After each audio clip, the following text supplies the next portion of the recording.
Hey guys, welcome back to my channel.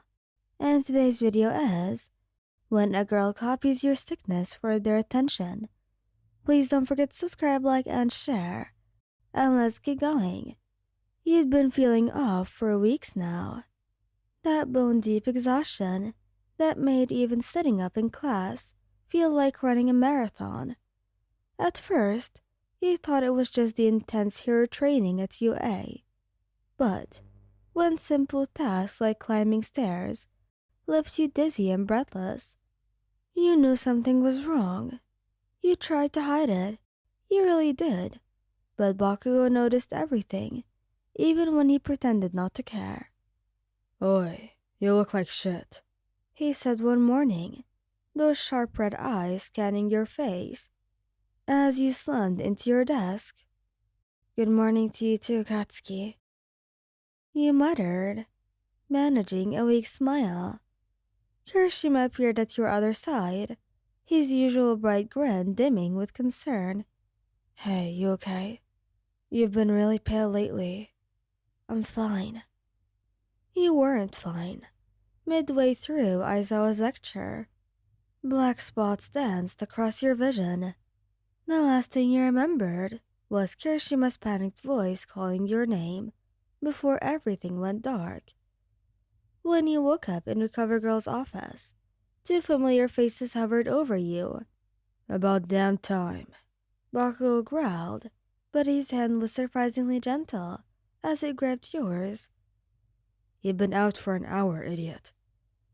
Scared us half to death, Kirishima added, his hand carefully brushing hair from your forehead. Recover Girl says you're severely anemic and exhausted. Why didn't you tell us? I didn't want to worry you guys. Too late for that, dumbass. Bakugou's scowl deepened, but you could see the fear that lingered in his eyes. After that day, they barely left your side. Bakugou started bringing you iron-rich meals he'd cooked himself. Don't read into it. I just don't want you passing out and making me look bad, he would say. Kirishima carried your bag between classes and would scoop you up without hesitation whenever you looked too tired to walk. Kiri, I can't walk. Nope. Doctor's orders say you need to rest. So let me be manly and help you out. His smile was so genuine, so warm, that you couldn't bring yourself to argue. Even Bakugou had carried you once, after he'd nearly collapsed during training. He'd done it princess style, his entire face burning red as he looked at anyone who whispered. What are you looking at? Mind your own damn business. You'd been too exhausted to feel embarrassed, just grateful for the support of your two best friends, even if your heart ached with feelings you couldn't confess. And then Mina introduced her new friend, Yuki, who transferred into your class. She was pretty, long dark hair, doe eyes, and a personality that seemed sweet at first. You tried to be friendly, even when you noticed how she gravitated toward Bakugou and Kirishima. It started small, a stumble here, a dramatic sigh here. Then one day, about a week after you'd started feeling better, Yuki swayed in her seat during lunch.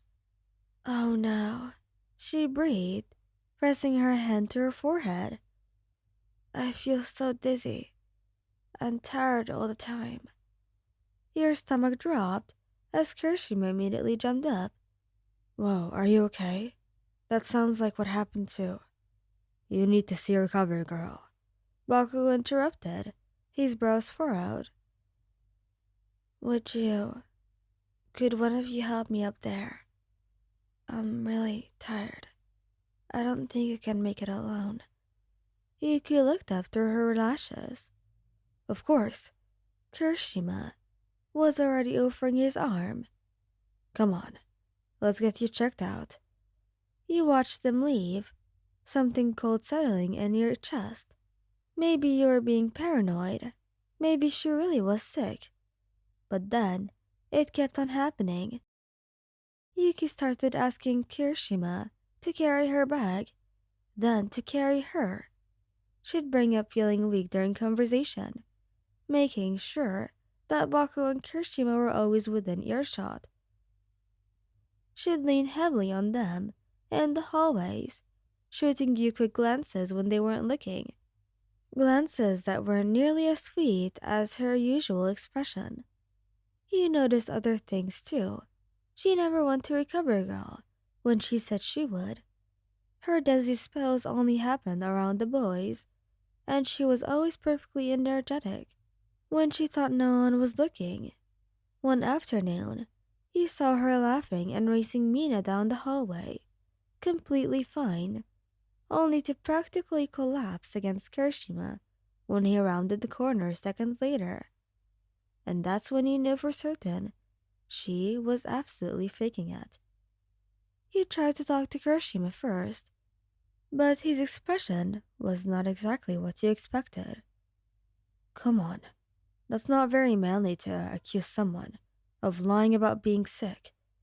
I know you and Yuki haven't gotten super close, but I'm not making this up. I saw her. Look, I get it. He rubbed the back of his neck, not meeting your eyes.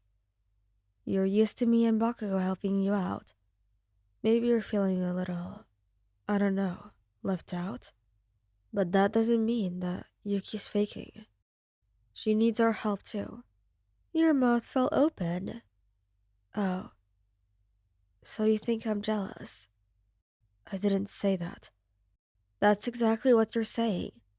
Hurt burned in your chest. Kirishima, I'm worried. Something isn't right. I think you should go, okay?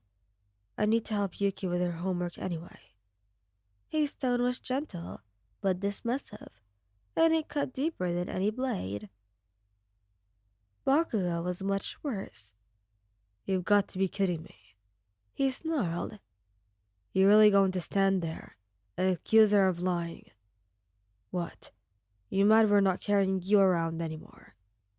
Katsuki, please just listen. No, you listen. His voice boomed across the empty classroom. Just because you're not the center of attention anymore does not mean you get to make shit up about someone who's actually struggling. I was actually struggling, and I'm not making things up. You're being a brat. He grabbed his bag, shoulders tense. I thought you were better than this petty jealousy crap. Guess I was wrong. He left you standing there, vision blurring with tears that you refused to let fall. After that, everything changed. Bakugou and Kirishima still acknowledged you, but there was distance that hadn't existed before. They'd sat with Yuki at lunch.